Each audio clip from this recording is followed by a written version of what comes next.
Hello. Let's get to the RML screen. There it is. Hello, and welcome to the brand new RM2 game. This is not the RM1 game. Do not be deceived by the very similar menu. This is the RM2 game, and some eagle-eyed viewers may notice some changes already that show it is definitely not the RM1 game. Such as the fact that we have prime tires and quite a low starting speed here.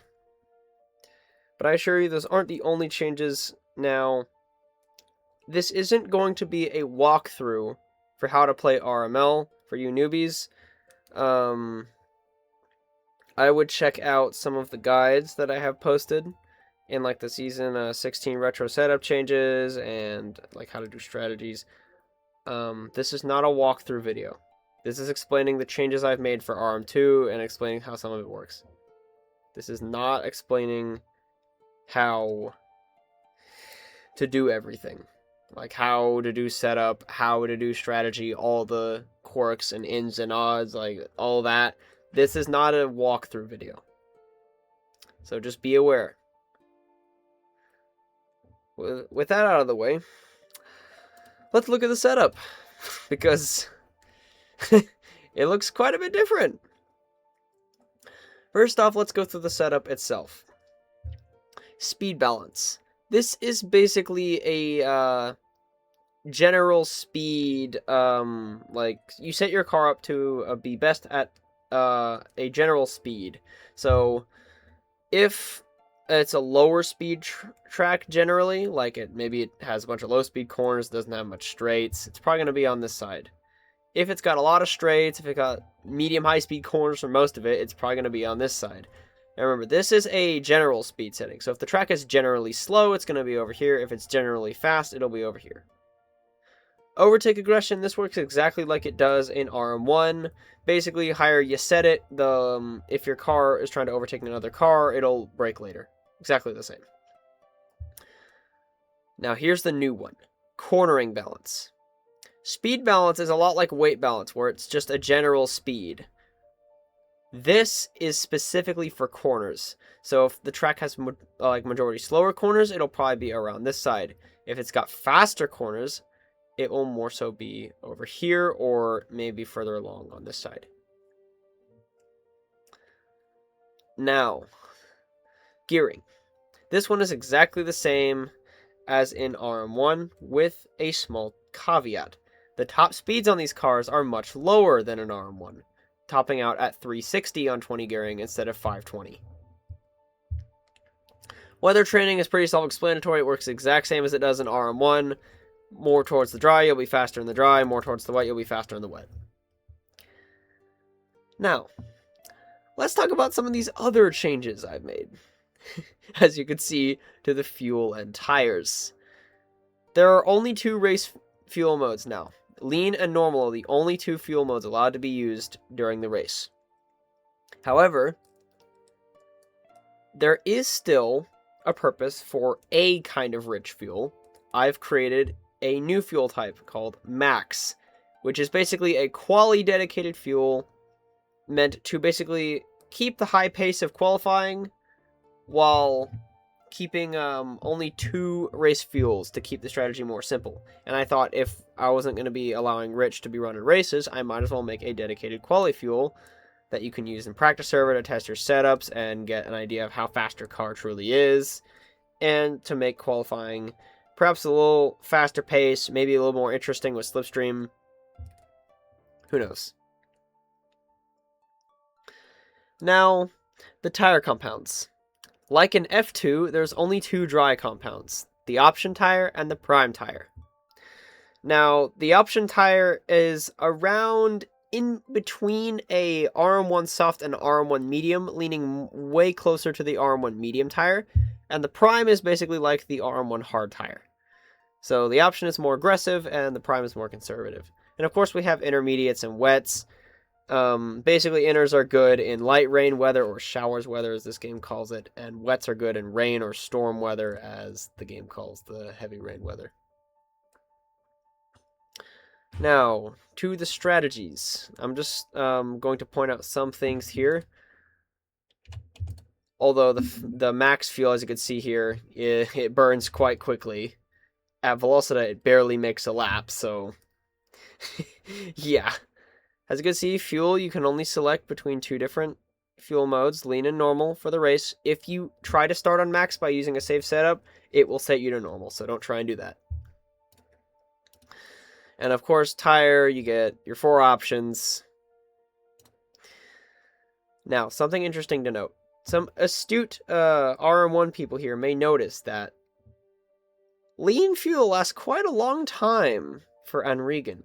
And yes, that's because I've increased the lifespan of the fuel and of the tires. So, fuel lasts a lot longer, and of course, the prime tires, being resembling the hards, last a lot longer than they would in RM1. This might make strategy a little more simple, easy to figure out, maybe more fuel management practices possible. Who knows? It could make things more interesting to help maybe soften the learning curve. Going into RM2, there's a lot to take in with the setup, especially if you were to go straight into RM1. There's so much stuff. So I hope these longer tire lives can make more simple strategies. Maybe like, who knows? A lot of races might be 1 stops or 2 stops, or maybe you'll get the occasional 3 stop. Who knows? But with less fuel modes and less tires to play with, it should make the strategies a little bit more simple and kind of help ease people into making strategies and the bits and pieces of it before they go up to RM1, where it gets more complicated. Now, the last elephant in the room here. This thing. The driver feedback system I have implemented, basically to help you find out how to get to your optimal setups. I would not rely on this, because in RM1 you will not have this. You will have to find it on your own. What I would do is use this to help you find out how to make your own method to get to the optimal setup. Pay attention to patterns and figure things out. That's how we do it in RM1. This is to help you find your method. Anyways, to demonstrate it, I'm going to put in a setup. I'm just going to put something in here. I believe it is raining. Actually, no. So I'm going to set my weather training to 1. I believe it is raining. I'm going to set max fuel so you can see what the burn rate is like. And I'm going to set intermediates.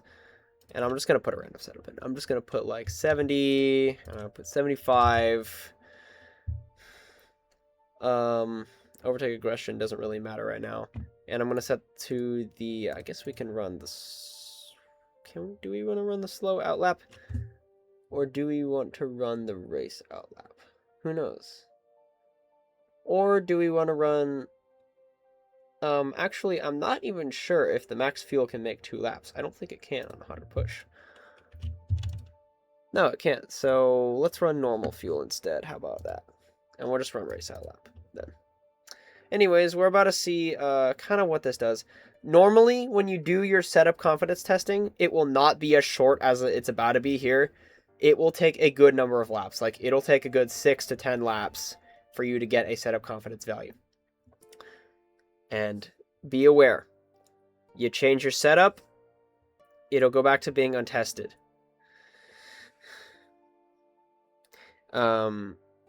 You basically, like, you leave the server and come back, it's still untested.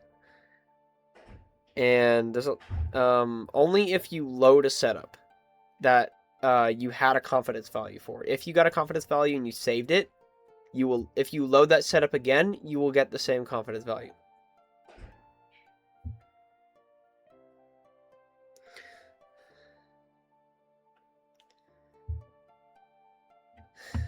And I believe if you press this, it shouldn't affect it because it uses the same thing that goes through the load setup.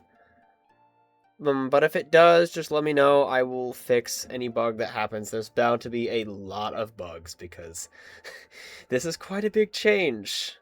And knowing me, I screwed at least something up. Anyways, I'm going to execute a setup here, and I'm just going to demonstrate some of the stuff here. Anyways, we're going to send our car out here. As you can see, it's raining. Something else to note, you can see the pit lane speed is now consistent, even in the wets. You can't really see it now because I'm on inters, but if I were on dries, I would be going the same speed in the pit lane. That's one thing to note going forward. It's the same whether you're in RM1, RM2, no matter what tire you're on, or what. Speed is the same in the pit lane.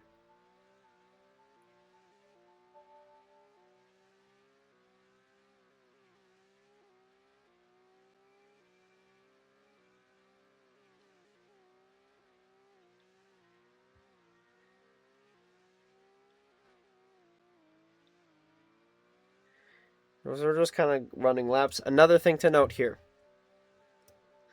I don't know if you see it on the left-hand side. If we look at the dashboard there, the brake temperature is not increasing.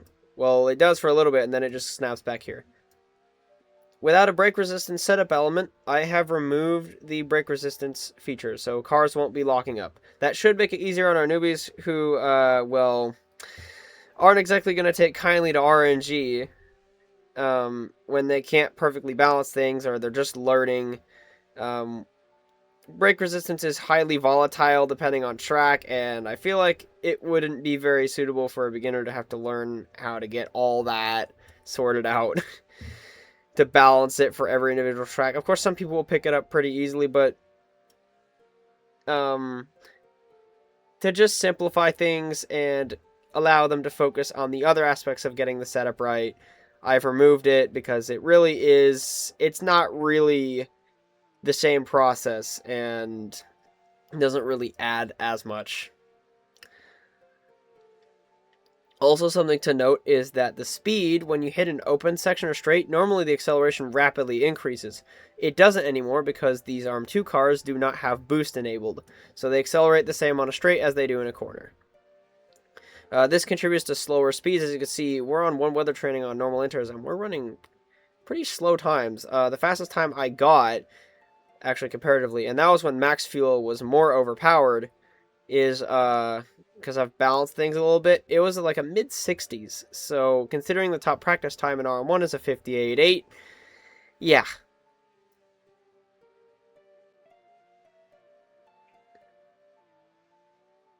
We may have to run like one more lap or so.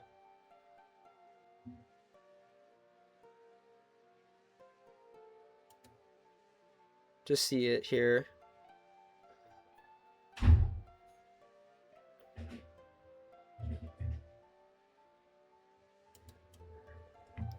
See, the car does drive pretty well. And yes, I did change the sound, so we will get to hear the glorious RM2 sounds again.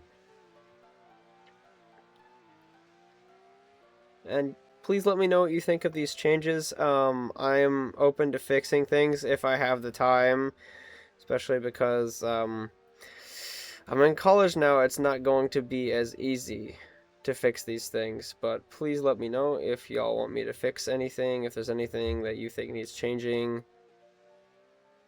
And hopefully this works, because the first time I did a stupid and did something wrong and I had to retake it. And there it is. So when your driver feedback is collected, it will tell you at the top of the screen with a hint. And then we're just going to pull our car in, go check.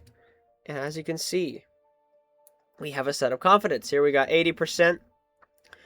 And it'll tell you a message to tell you what you want to work on. So if your car is struggling with your speed balance, it will say something about general speed. If it's struggling with cornering balance, it will say something regarding cornering speeds. And note this. Setup confidence only applies to speed balance and cornering balance. It does not apply to gearing, weather training, or overtake aggression. That's because these two have optimal setup values, while these ones do not. You'll have to play with these to figure things out like we do in RML. Now, what it'll tell you here, it says the car struggles most with lack of general speed. Basically, that means we want more general speed, so we want a higher speed balance. If it says the car has too much speed and is struggling with grip, you've got too much general speed and you want to lower the speed balance. Furthermore, if it says we're struggling in low speed corners, we probably want to lower the cornering balance. If it says we're struggling in high speed corners, we're probably going to want to raise it. Pretty self-explanatory. Anyways, that's pretty much everything with the RM2 setups here. I hope this video is easy to understand. I hope the changes I've made are good changes, and I hope the racing goes pretty smoothly here. I hope we can attract a lot more people to the league and make it fun for a lot more people. So, that's it. I'll see y'all on the track.